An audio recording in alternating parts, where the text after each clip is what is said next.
The night on Outpost 9 was cold and wet. A heavy alien storm pounded on the metal walls of Jack Miller's small cabin. The wind howled like a living thing, and rain mixed with fine dust slapped against the windows. The sky above the colony was black, lit only by flashes of blue lightning far in the distance. Jack sat alone at his wooden table, a hot cup of synthetic coffee in his hands. He liked nights like this. Storms kept people indoors. No visitors, no trouble. Just the quiet hum of the heating unit and the sound of rain. But tonight, something was different. A sudden, sharp knock came at the door. Jack froze. Out here, on the far edge of the colony, nobody knocked at night. If someone needed help, they used the come system. If someone came without calling, it usually meant danger. The knock came again, louder, then a voice, soft, shaking, not quite human. Please. Please help. Jack stood, his chair scraping the floor. He moved to the door slowly, his hand hovering over the control panel. He pressed the security camera button, but the outside feed was blurry. The storm had fried the lens. All he could see was a shadow. He took a breath and opened the door. The wind roared in, carrying the smell of wet dust and strange flowers from the alien forest. Standing there was a woman. Or at least, she looked almost like a woman. Her skin was pale silver, glistening with rain. Her hair was dark and clung to her face. She wore a torn cloak, and in each hand she held a small child, both of them with the same silver skin, wide eyes, and trembling bodies. The woman's voice shook as she spoke in broken English. We, no home, no safe. Please, let in. Hesitated. He had seen her kind before alien settlers from the nearby mining sector. They usually kept to themselves, and he had never seen one so far out this way. Behind them, the forest was alive with movement. Strange lights flickered between the trees. Not the random flicker of lightning. These were steady, mechanical. Searchlights. Who's after you? Jack asked, his voice low. The woman looked over her shoulder, then back at him. Hunters, bad men. They find us soon. The little boy at her side began to cry, a soft, high-pitched sound. The girl pressed her face into her mother's side, her small hands gripping tightly. Jack knew he had only seconds to decide. If he shut the door, maybe they would leave. Maybe the hunters would pass him by. He didn't know these strangers anything. But then another flash of light cut through the trees, closer now. And this time, Jack heard the low mechanical hum of a search drone. Get inside, he said. The woman's eyes widened in relief. She hurried through the doorway, pulling the children with her. Jack slammed the door shut and locked it, then grabbed a towel from a hook and tossed it to her. Sit, he said, pointing to the table. She obeyed, wrapping the towel around her shoulders. The children huddled close to her, shivering. Jack poured hot water into 3 metal cups and set them in front of them. They smelled the steam, then drank quickly, their small hands wrapped around the warm metal. What's your name? Jack asked. Lyra, she said. My children, Tiri and Niv. Jack nodded. All right, Lyra. Why are they hunting you? Lyra's eyes shifted toward the door, as if she expected it to burst open at any moment. My husband, dead. He. Work in mine, he finds something very important. Bad men want it now. They want me. Want my children? Jack frowned. What did he find? Before she could answer, a new sound filled the cabin, a low thump from above, followed by the crunch of heavy boots on the roof. Jack froze, every muscle tense. The children looked terrified. Lyra reached for them, pulling them closer. Her voice dropped to a whisper. They hear. Jack moved quietly to the weapons locker in the corner, his mind racing. He had been in dangerous situations before, but never like this. Never with strangers in his home. Never with the threat coming so fast. The sound of boots moved across the roof. Something scraped against the metal, like claws. Then a beam of white light cut through the thin curtain at the window. Jack stepped to the side, staying out of view. He glanced at Lyra. She was holding her children tightly, her silver eyes locked on the window. Then, just as suddenly as it began, the light moved away. The boots on the roof grew faint. Jack thought maybe they were leaving. But then, from somewhere deep in the forest, a voice shouted through the storm, mechanical, cold, and amplified. "Search every house. Do not let them escape." Jack's heart sank. This wasn't a random visit. Whoever these hunters were, they knew exactly who they were looking for. And now, they knew where to find them. The storm outside grew worse. Rain hammered against the walls, and every gust of wind made the cabin creak. The thin curtains at the windows swayed with each draft, and Jack knew the night was far from over. Lyra sat at the table with her 2 children, steam rising from the cups in their hands.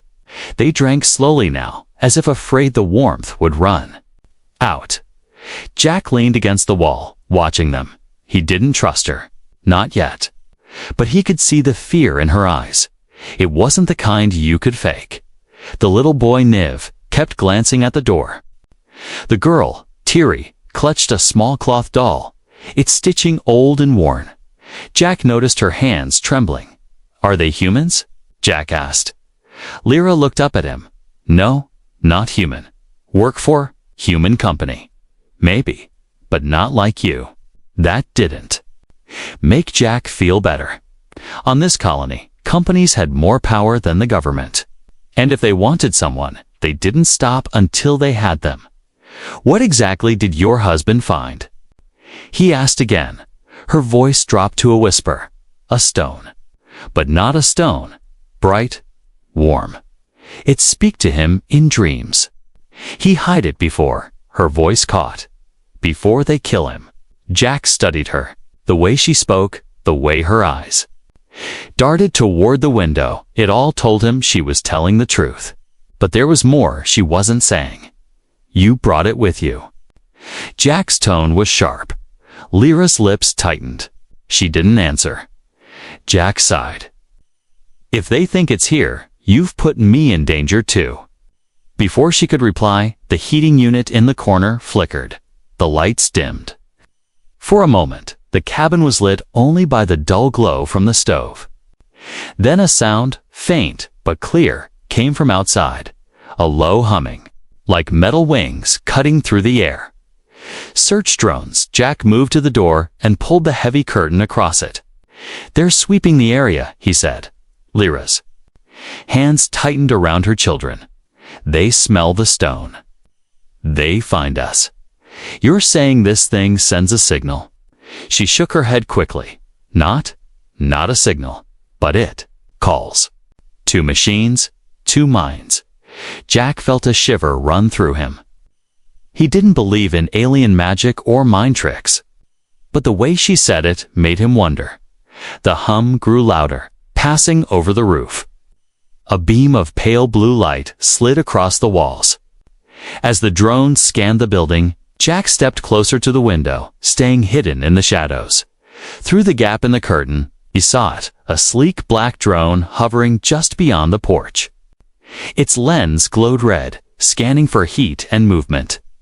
Rain bounced off its surface, making it look like a dark insect with metal skin. Jack held his breath. The drone paused, almost as if it sensed something. Then it moved on, vanishing into the storm. Lyra let out a long breath. The children whispered in their own language, voices soft and quick. Jack sat at the table across from them. "If they're after this thing, why not give it to them?" Her eyes flashed with sudden anger. "Because it is not theirs. It is not mine. It belongs to all my people. They take it, they will use it for war." Jack leaned back, studying her. She was more than just a scared widow. There was steel in her voice, a kind of quiet strength. You came here for a reason, he said. She hesitated, then nodded. I hear about you. Human man who live alone, not afraid of trouble. In my world, widow must marry to be safe. I need protector, for me, for children. Jack almost laughed, but her expression was deadly serious. You're asking me to marry you? We just met. It is not about love, she said. It is about safety. If they think I am your wife, they may not take me. Human law protects human family. Jack shook his head. That's a thin shield against men like that. Lyra's gaze didn't waver. It is all I have. Before he could answer, there was a sharp metallic clang against the back wall. A hand went instantly to the old rifle mounted beside the door. Another sound followed, boots in the mud. Approaching the rear of the cabin, Lyra stood quickly, pulling her children behind her. Jack moved to the side window and peeked out.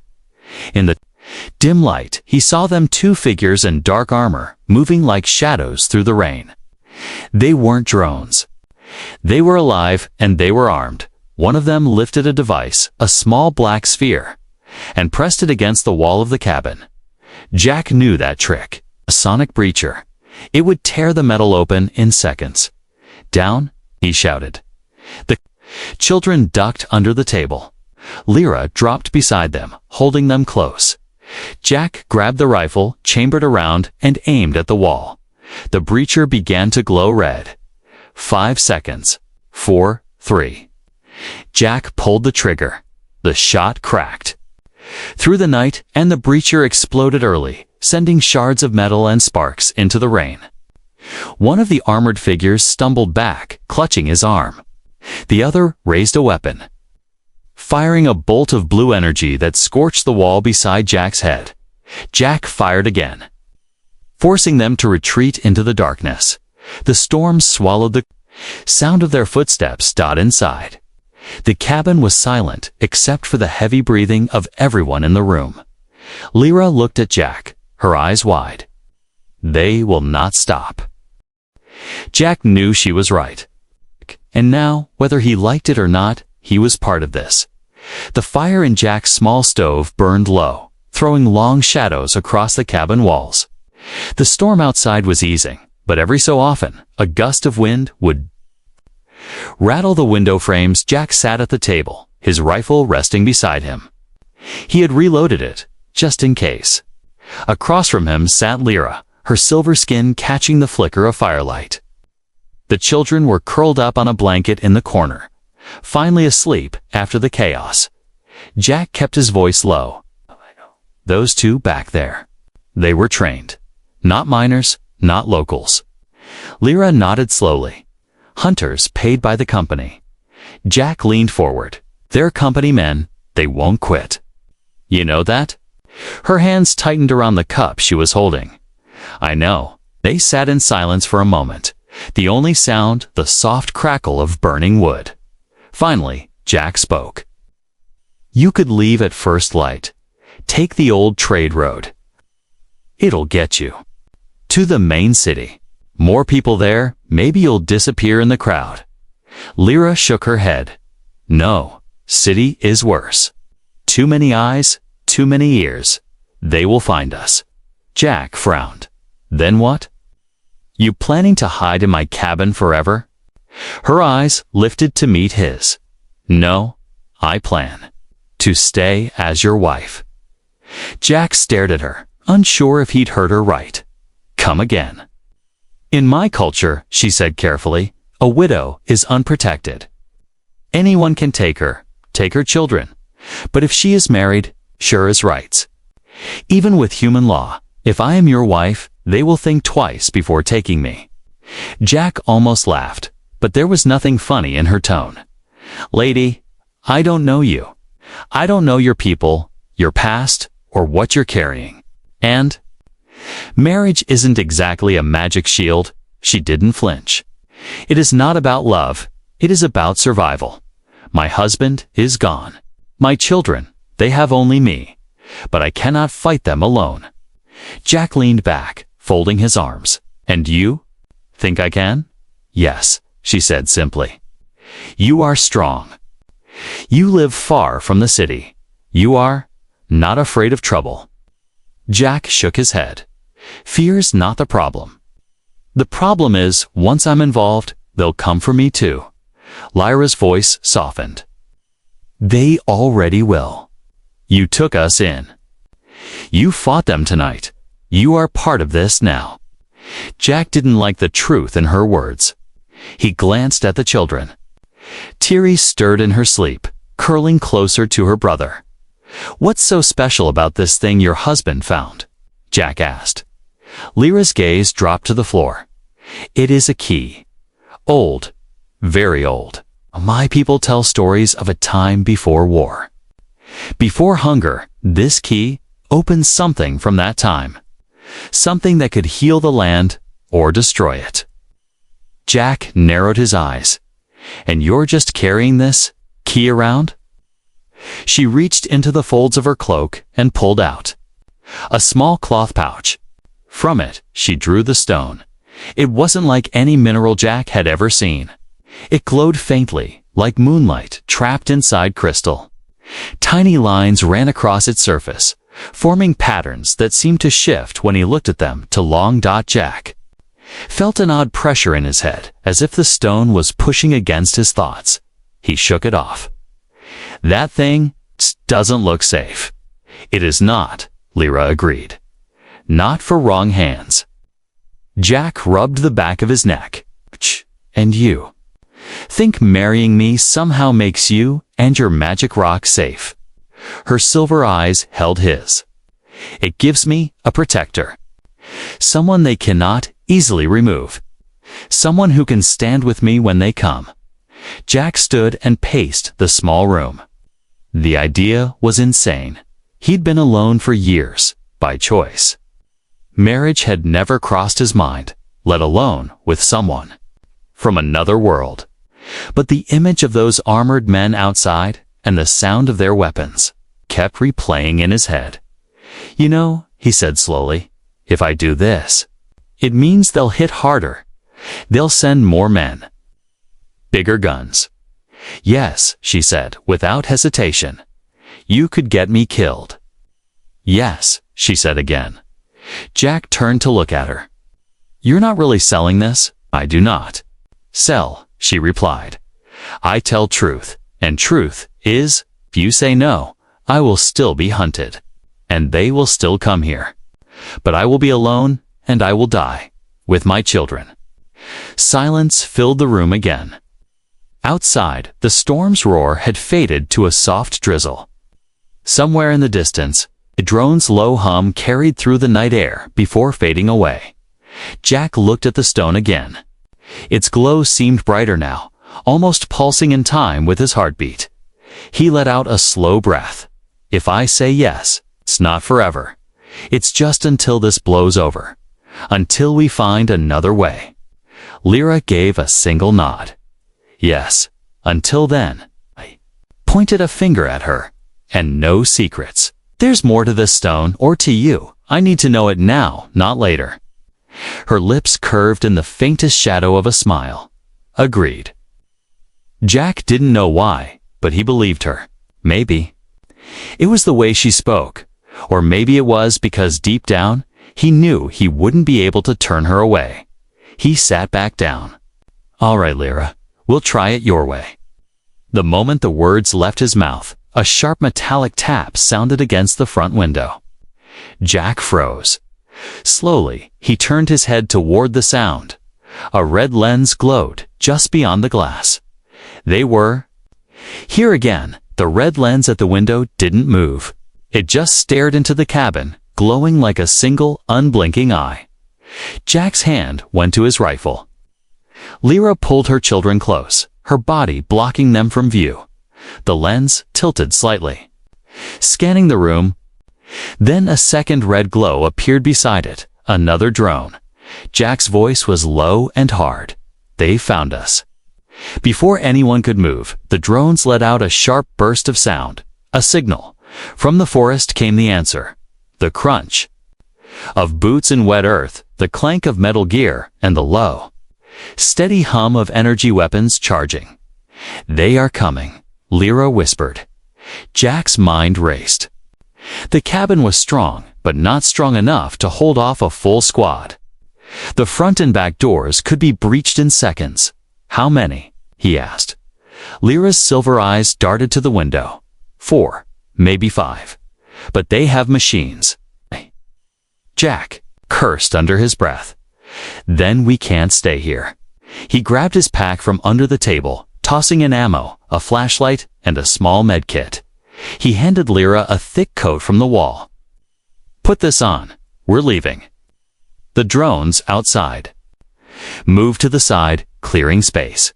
Jack knew why they were making room for the hunters to take a shot. "Move," Jack barked. Lyra lifted her son into her arms, the girl holding onto her cloak. Jack kicked open the back door and ran into the rain. The cold air hit them like a slap. The forest loomed ahead, black and twisting dot. Behind them, a voice shouted through a amplifier. "Stop. You cannot escape."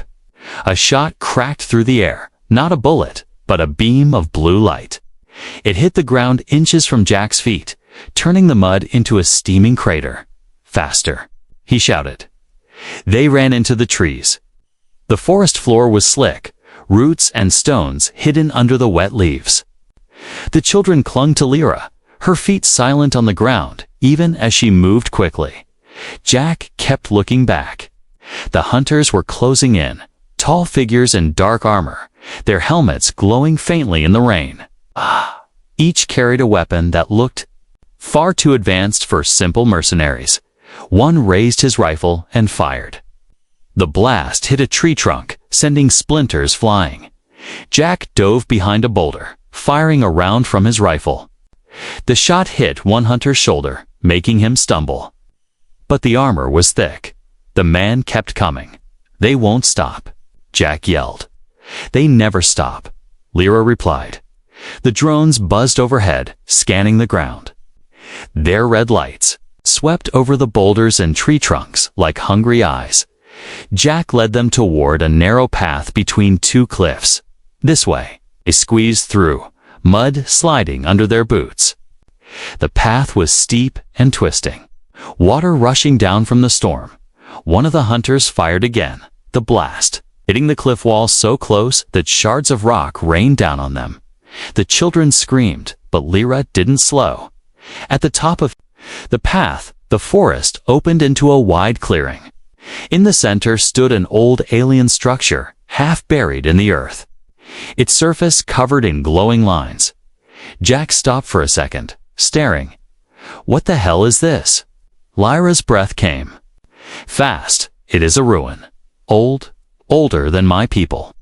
My husband said the stone belongs here." She reached into her cloak and pulled out the glowing stone. As soon as it was exposed, the lines on the ruin's walls began to brighten, pulsing in time with the stone. Jack's eyes widened. "You're lighting the place up like a beacon. They'll see us for miles." "They already see us," Lyra said calmly. "But here, we may have a chance." The hunters broke through the trees behind them. Weapons raised, Jack took cover behind a section of the ruin's wall and fired.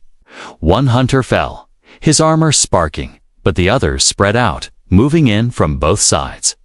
Lyra placed the stone into a circular slot in the wall. The glowing lines flared, and a deep rumble shook the ground. "What are you doing?" Jack shouted. Opening it, she said. Part of the wall began to slide open, revealing a narrow entrance that led down into darkness. Warm air poured out, carrying a scent like fresh rain. "Inside," Lyra ordered. Jack fired one more round, forcing the hunters to duck, then sprinted toward the opening. Lyra and the children slipped inside, Jack right behind them. The wall closed, sealing them in just as a blue blast hit the stone from outside.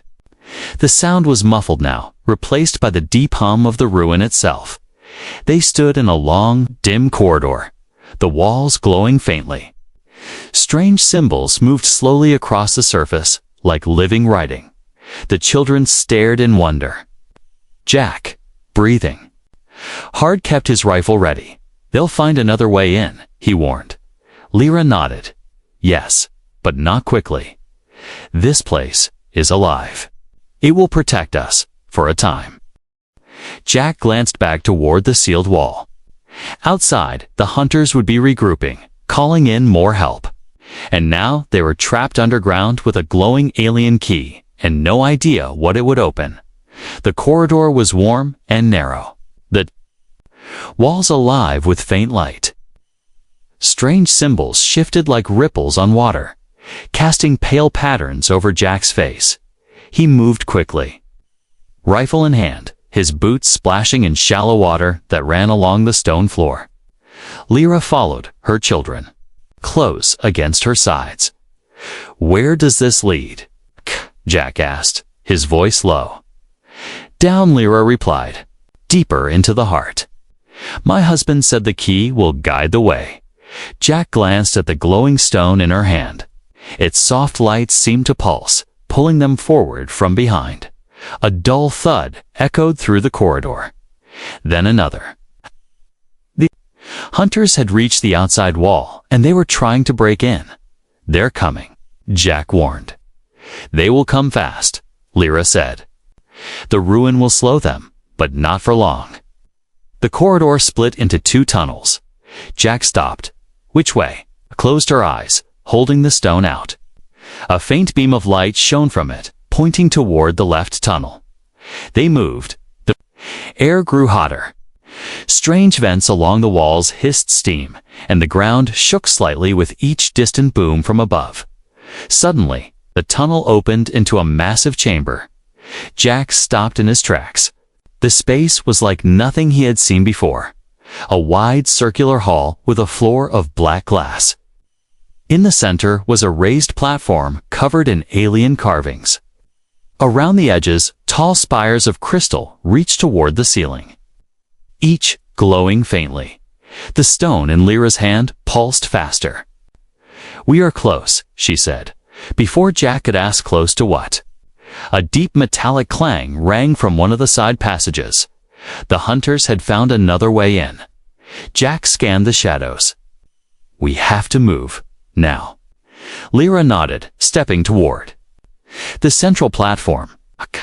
But as she did, one of the crystal spires lit up bright red. A sound like a siren echoed through the chamber. "What now?" Jack hissed. "The place? It tests who enters," Lyra said quickly. "If it thinks you are enemy, it will." She didn't finish. From the walls, panels slid open, revealing thin, insect-like machines. They were made of silver metal, with long legs and bladed arms. Their eyes glowed white as they crawled into the chamber. Jack lifted his rifle. "You forgot to mention the guard dogs." "They are not dogs," Lyra said, "and they do not tire." The first machine lunged. Jack fired, the shot smashing into its head and sending shards across the floor. Another leaped, but Lyra swung the glowing stone toward it, and it froze, trembling before backing away. "They fear the key," she said. "Good," Jack replied, "because I don't have enough bullets for all of them." The sound of boots echoed from a tunnel behind them. The hunters were close now. Jack moved to the platform, covering Lyra while she placed the stone into a shallow slot at the center. The carvings lit up instantly, spreading light across the black floor. The ground shook hard. Dust fell from the ceiling. "What did you do?" Jack shouted over the noise. Lyra's voice was steady. "I woke it up." A section of the floor began to sink, revealing a spiral ramp leading downward. Warm air poured from below, mixed with the smell of fresh rain. "Go," Jack ordered. They ran down the ramp, the children clinging to Lyra. Behind them, the machines moved to block the hunters, but the hunters fought through, firing energy bolts that shattered crystal spires. One blast hit the wall beside Jack, spraying him with shards. He fired back, forcing the armored men to take cover. The ramp twisted deeper into the earth until they reached another door, massive, sealed, and covered in symbols. Lyra pressed the stone against its surface. The symbols shifted, rearranging, into a spiral. The door groaned, then slid open. Beyond was a tunnel of smooth, black metal, humming with a low, deep sound. It felt alive. They ran inside, and the door began to close behind them. At the last second, one of the hunters dove forward, sliding through before it shut. He rolled to his feet, weapon raised. Jack didn't hesitate. He charged, slamming into the man and knocking the rifle away. They grappled in the narrow tunnel, the hunter's armor giving him the advantage. The hunter swung a heavy fist, catching Jack in the ribs. Pain flared, but Jack twisted, using the man's momentum to slam him into the wall. The hunter staggered, and Jack drove an elbow into the back of his helmet. The man dropped, unconscious. Jack grabbed the fallen weapon, breathing hard. "Let's keep moving." They pushed forward until the tunnel opened into another chamber, smaller but brighter. The walls glowed gold, and in the center stood a single stone pedestal. Lyra's eyes widened. This is it. Before Jack could ask what it was, the stone in her hand floated from her palm, drifting toward the pedestal. When it touched the surface, the whole room lit up, and a sound like a heartbeat filled the air. Jack had no idea what was happening, but whatever it was about to change everything. The secret of the stone, the golden light filled the chamber, warm but strange. Jack squinted against its glow, his rifle still in his hands. The steady thump-thump sound, like a heartbeat, echoed through the walls. Lyra stepped closer to the pedestal, her eyes wide. The glowing stone floated just above it, slowly turning, its strange lines shifting into new shapes, shapes that didn't look random anymore. "They're changing," Jack said. "They are words," Lyra replied softly. "Old words from before my people learned war." The lines glowed brighter, forming a spiral that pulsed outward. The floor beneath them shimmered, and suddenly a map of stars appeared in the air. It wasn't just above the pedestal, it stretched across the whole room, filling it with points of light. Jack looked around, trying to make sense of it. This is a star chart." "Yes," Lyra said. "But not only that. Look, some stars were marked with faint golden rings. Others had small flickers moving around them, like moons or satellites. But one point, far from the rest, burned brighter than all the others. That one," she said, pointing, "that is where it calls us." Jack frowned. "Us." "The key," she explained, "is not just a stone. It is a seed. A seed from the first builders, the ones who shaped worlds. My husband believed it could bring life to dead land, or end life completely. It depends on who uses it." Jack rubbed his jaw. "And your mining company friends want it for the second part, I'm guessing." "Yes," Lyra said. "With it, they could strip whole planets clean and leave nothing." The heartbeat sound grew louder, faster. Jack glanced at the door. "They're going to be here soon." "We need to move." Lyra shook her head. "It is not finished." As she spoke, the star chart shifted. The bright point in the distance grew larger until it filled the room, a blue-green planet, alive with swirling clouds and glowing oceans. Jack felt a wave of something. It wasn't fear, it wasn't joy. It was like the planet was speaking to him without words. "You feel it too," Lyra said quietly. Jack didn't answer. From the far wall, a section of the gold surface slid open, revealing a narrow bridge over a deep chasm. Beyond it was another door, larger and heavier than the one they'd come through. "That is the heart," Lyra said, "where the key can be used. Once it is placed there, it will begin its work." Jack didn't like the way she said work. "And what exactly happens when it starts?" It will awaken what sleeps here, she said. The builders left guardians. And, perhaps, other things. Before he could press her, a loud boom shook the room. The golden walls rippled like water. "They're here," Jack muttered. Lyra grabbed the stone from the pedestal. The star map vanished instantly, plunging the chamber into a dim amber light. "We must go now." They ran to the bridge, the children close behind. The structure groaned under their weight, but held. Halfway across, the door behind them burst open. Hunters poured into the chamber, their armor gleaming in the golden light. At their front was a man without a helmet, human, not alien. His sharp eyes fixed on the stone in Lyra's hands. "Stop," he shouted. His voice carried authority. "That belongs to us." Jack turned, rifle raised. "You've got the wrong address." The man smiled coldly. "You have no idea what you're carrying. Hand it over, and I'll let you walk away." "That's funny," Jack said, "because I was about to say the same thing to you." The hunters raised their weapons. Jack fired first, forcing them to scatter. The sound of his shots echoed through the chamber, mixing with the hum of the stone in Lyra's grip. "Run!" Jack shouted. They reached the far side of the bridge just as a bolt of blue energy hit the railing, sending sparks into the abyss. The children screamed, but Lyra kept moving. Clutching the stone, the large door ahead slid open, revealing a circular chamber unlike anything they had seen yet. The floor was a pool of perfectly still water, its surface reflecting the ceiling above, which was filled with moving stars. In the center of the pool was a single pillar, and on it, a small hollow shaped exactly like the stone. "This is it," Lyra said. Jack glanced back. The hunters were on the bridge, closing fast. "Then make it quick." She stepped into the water, and the surface didn't ripple. It was like walking on glass. She reached the pillar and placed the stone in the hollow.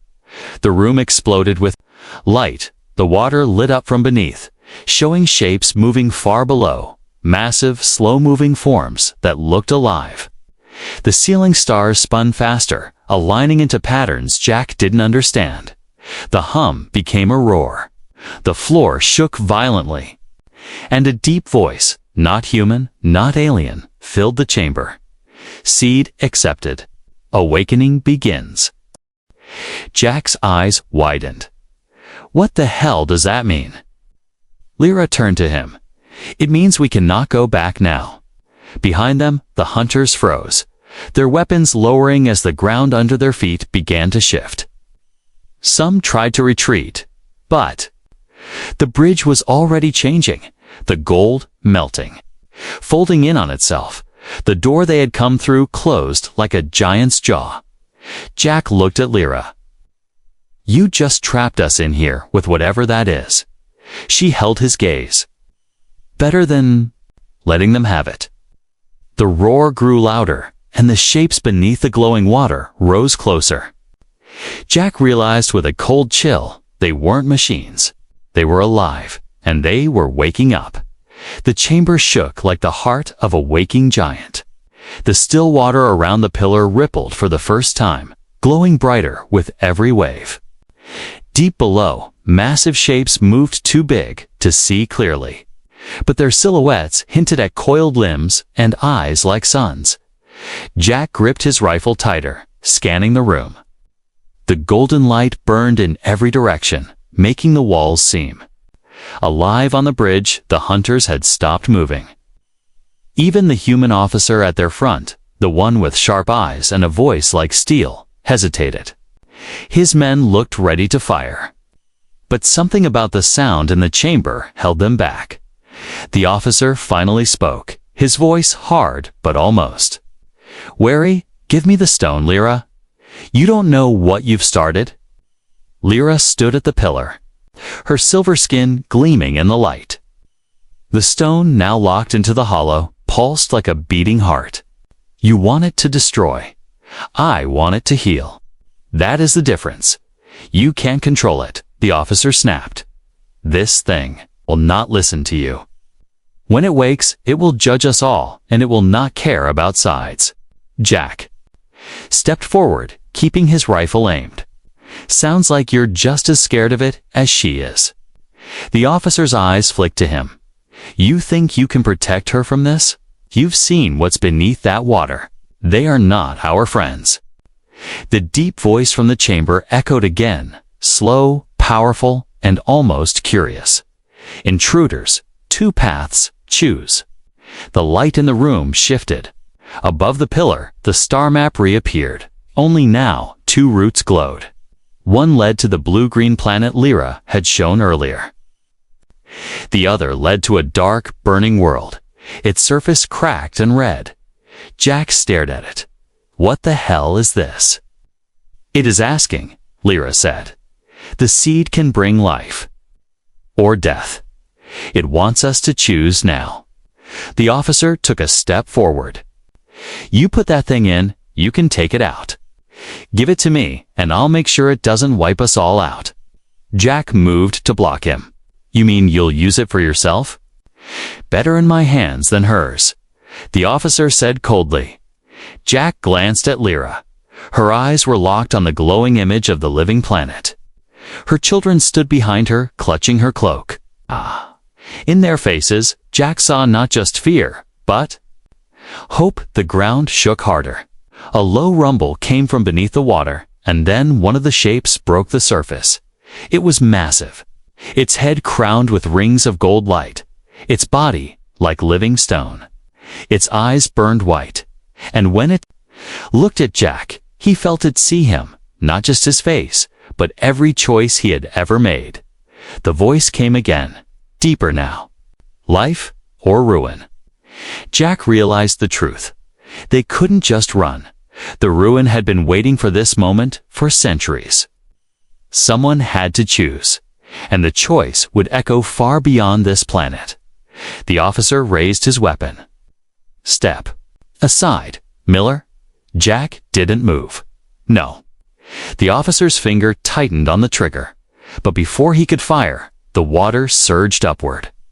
A wall of glowing liquid rose between them, forcing the hunters back. The giant's voice thundered again. Choose or be erased.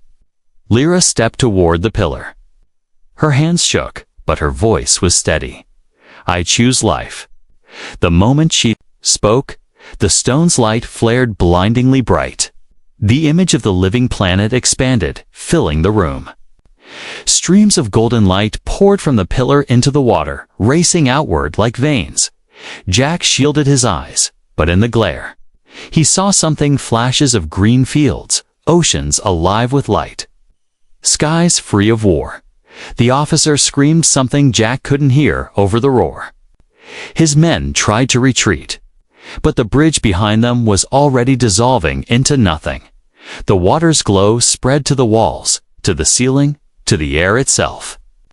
Jack felt the floor beneath him hum with life. Then, as suddenly as it began, the light faded. The roar quieted to a low hum. The massive shapes in the water sank back into the depths. The stone still pulsed in the pillar, but softer now, like a heartbeat at rest. Jack turned to Lyra. What did you do? She looked at him, and for the first time she smiled. I gave my people a future. Jack glanced back toward where the hunters had been. The officer and his men were gone, swallowed by the ruin, or sent somewhere else entirely. The room was silent now, except for the sound of the children's breathing. Jack lowered his rifle. So, what happens next? Lyra stepped off the pillar platform and took her children's hands. Now, we go home. They walked toward a newly opened passage at the far side of the chamber, a path that glowed faintly, leading upward. Jack followed, but as they stepped into the corridor, he glanced back one last time. The stone still rested in the pillar, glowing quietly. And in its light, for just a moment, he thought he saw the massive golden-eyed guardian watching him from beneath the water. The hum grew faint as they left the chamber. But Jack knew it wasn't over. Something had been awakened. Here something vast, and it had seen him.